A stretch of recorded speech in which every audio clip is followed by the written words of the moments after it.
Thank you, Ramūnas. Ladies and gentlemen, it's a great pleasure to be back here. And nowadays, not too often we meet in person and in live sessions. And today is an exceptional day. Thank you, and thank you to Verslo žinios for invitation to speak on behalf of Litgrid. Most of you in this room have heard many times about synchronization on a project which is a strategically important project for Lithuania, which has a special attention from the government. Every second week we report on the progress to the Minister of Energy.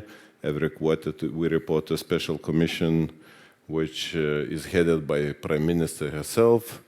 Every month we're reporting to a special commission in Parliament. So it's very easy to oversee and overlook a bigger picture when you are concentrated on construction projects, on everyday project problems. And all we know who have ever been involved in the projects, that there are no projects without problems. All projects have problems, and those problems pop up every day, and every day you have to solve them, and every day you have troubles, headaches, and lack of sleep. So that's the normal day of person who is involved in the projects. But today, I would like to give you a little bit bigger picture and maybe step aside from our synchronization project, which is going pretty well.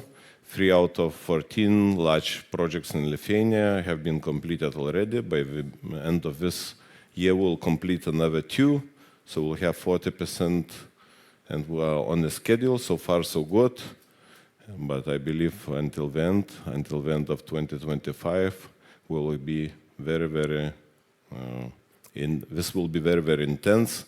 And I hope that by the end of 2025, I will be capable to tell the same thing, that we are on track, on schedule, and on budget. Those 3 important parts. Just a quick reminder on synchronization. Biggest challenge for us and for the next year, I see a Harmony Link project. We have a cable, seabed cable from Darbėnai to Poland. We have to contract it, and that's one of the biggest challenges. Synchronous condensers, I don't know how many of you know the technical description. What do they do?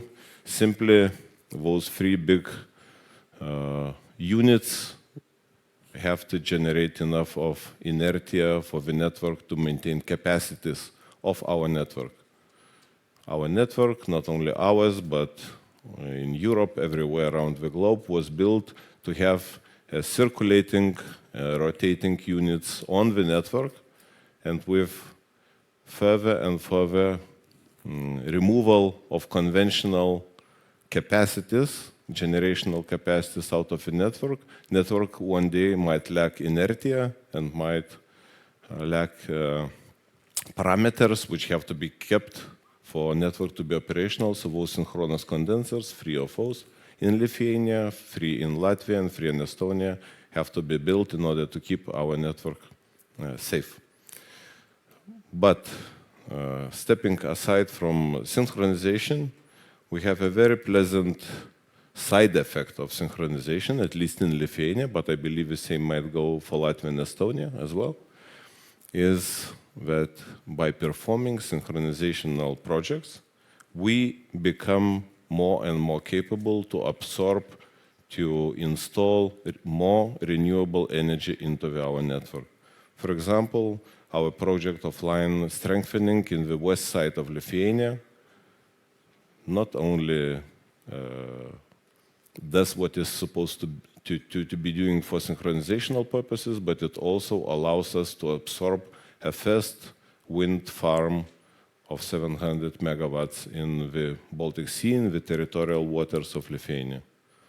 Synchronous condensers, which I already mentioned, they would add inertia to the network. That means that the whole network would be capable of absorbing more renewable energy, wind and solar, in Lithuania. And I will go to more details later on. Battery parks, those 4 batteries of 50 megawatts each, which will be installed by the end of next year, will also allow to install more renewable energy as storage capacity in Lithuania will increase by 200 megawatts. And also Harmony Link, just by building Harmony Link from Lithuania to Poland, this project will enable another 1,000 megawatts of renewable in the area between Lithuania and Poland, most in Poland. So another pleasant side effect. Going to the potential of renewables in Lithuania and what we forecast for the future, for 2025 and 2030. Today, I believe a number of figures have been already shown, so just a quick reminder how Litgrid sees this picture. By 25, we believe that there would be 2,500 renewable installed in high voltage power lines. That's 1,200 wind and 1,000 solar. And by 2030, 3,500, out of which 2,000 wind and 1,250 of the solar. And that's not the end. As picture keeps changing, we have another potential to install another 1,000, most of the wind in west side of Lithuania. We see those on a map, we see 5 places circled in green. If Litgrid would make additional investment of 150 euros in all those 5 places, this area of Lithuania, west side, which is the most interesting part for wind developers, onshore, would be capable of absorbing another 1,000 megawatts of wind power, and that's all on 110 megawatt voltage power lines. And why it is important? Because I don't know how many of you know, but it is already posted on the web in our 10-year development plan, that our capabilities of absorbing wind and solar on high voltage, 330 kilovolts, is much bigger than plans currently for development, but development of wind farms on 110 is very interesting for smaller developers. And smaller developers, mostly local developers, which most likely will keep their money in the country, will not move out, and will keep the investments growing in the country. So government and country of Lithuania is very interested in keeping those investors. So if we would make those additional investments, and some fine-tunings in the laws of Lithuania has to be done to allow us to have this investment, as currently we are not allowed to perform those investments since developers of the parks have to be done. But 150 million euros for 1,000 megawatts is not a big number. And I discussed with my colleagues in Latvia and Estonia, and we also agree that this is a small amount to pay for what you can get. So in total, additional 1,000 megawatts is also we're capable of absorbing in onshore, just onshore. And a quick reminder, our top demand in Lithuania is 2,200 megawatts, which was recorded in February this year. And we see that these figures well exceed that number. So if by 2030 wind is blowing full force, there would be overcapacities in Lithuania already. So those who are thinking about development of wind farms or other installations have to market and to think what we are planning to do about it. And primarily, of course, all storage capacities would be very interesting in Lithuania. So I would like to encourage those who are considering investing in storage capacities to speed up, as we see that storages will be very, very interesting in Lithuania in the future. But onshore is not it. We have capabilities and capacities to develop offshore, and in offshore, in currently analyzed territories of Lithuania, We have capability to absorb another 3,500 megawatts. First project has to be finished by 2028 in the territory, in the area which is marked in orange. And second project of another 700, territory is not yet dedicated, but would be one of those three in light blue. Another 700 megawatts has to be finished by 2030. And what will come after that, we'll see. But those two projects are already in our charts, in our plans, in the governmental tasks.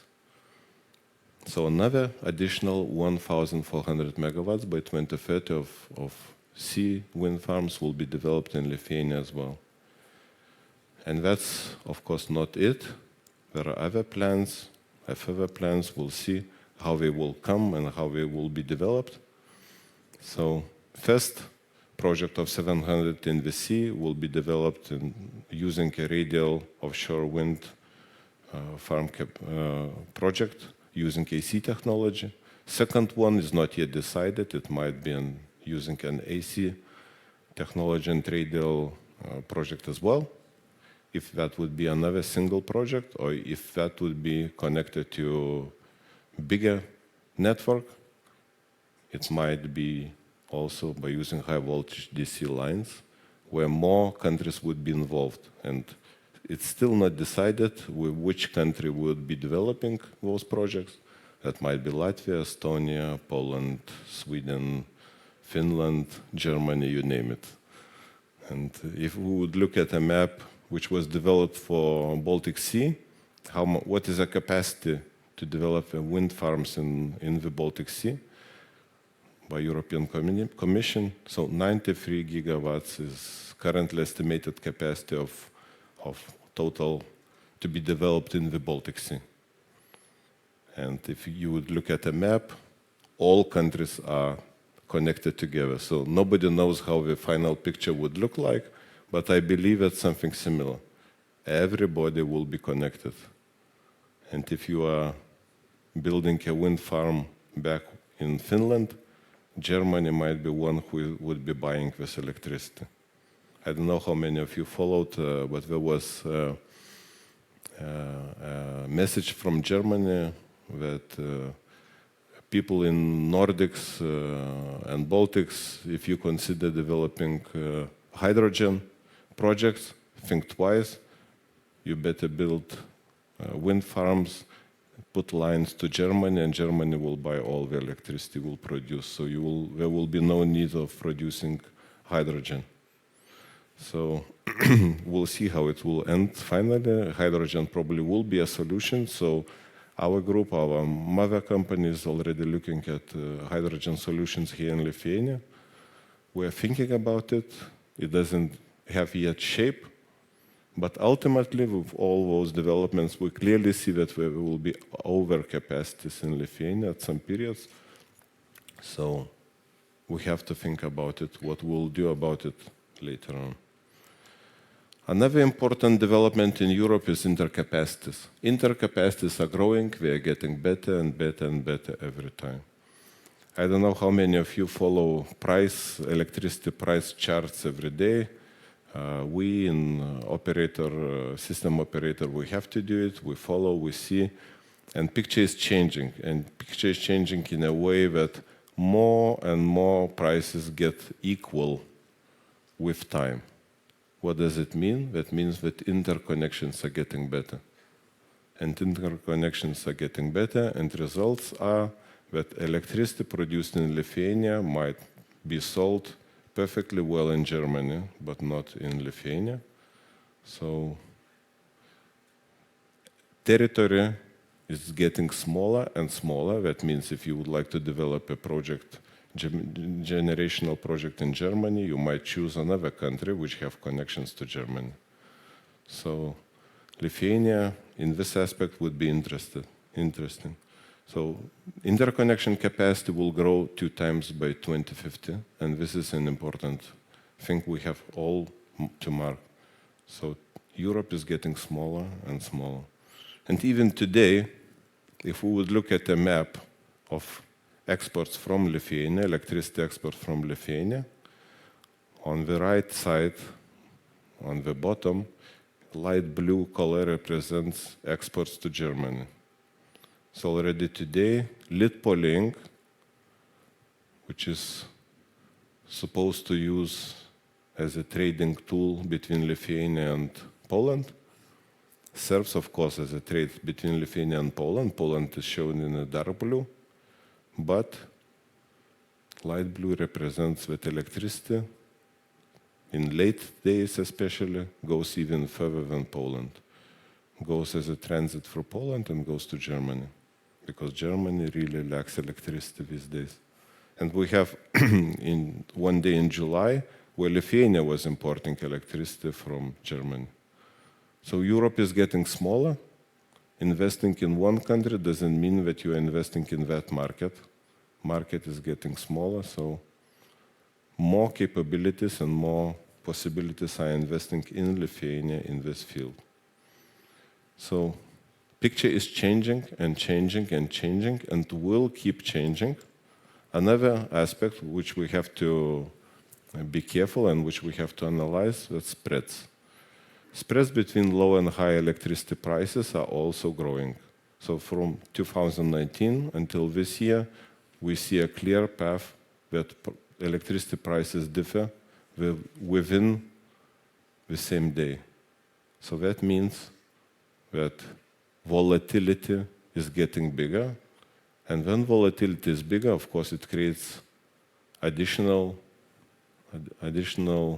potential for those who are thinking of investing in volatility. Again, we are talking about accumulation of electricity.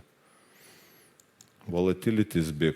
We took one example in Germany, 23rd September 2021, and price difference in the same country within the same day is 160 euros.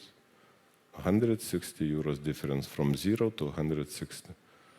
We see that in the middle of the day there was enough of wind, so electricity was going down. There was no wind in the morning, so electricity was high. And on the right side, we have a chart, 3 last years of Lithuanian electricity prices. So we see that volatility is pretty high. It's not to show a detailed analysis of electricity prices, but to give you an understanding of how that volatility is becoming another important topic for all of us tomorrow. Another thing, of course, Green Deal. We see that CO2 prices went up 3 times, especially this year, and of course it adds up to electricity prices. But it would be wrong, very wrong to say that Green Deal is a part of electricity prices today, because effect of electricity prices of CO2 emissions is rather small. I think this chart can be already changed by today because it was done a few weeks ago. So the biggest effect on electricity prices is gas prices. Here in this chart we show that 20 euros per megawatt would come out of CO2 emission prices and another 100 out of gas prices. So gas prices is the main culprit for high electricity prices today. And today, there were mentioned even higher figures, 200 euros per megawatt as a cost for electricity production. So we clearly see that it's not a Green Deal what causes a problem, but gas. So gas is the biggest, gives the biggest effect to electricity prices. We tried to extrapolate how Lithuanian consumption in August of this year and in August of 2030 would look with local generation, and we would see that green electricity generation will play a bigger and bigger role in Lithuania. Of course, imports, which are in gray, would still play an important role because wind doesn't blow all the time and sun doesn't shine all the time. But green electricity is eating bigger and bigger piece of the pie. Of course, that's an extrapolation, and we don't know how it really would look like in 2030, but at least that was a best try of our specialist to estimate what could be done.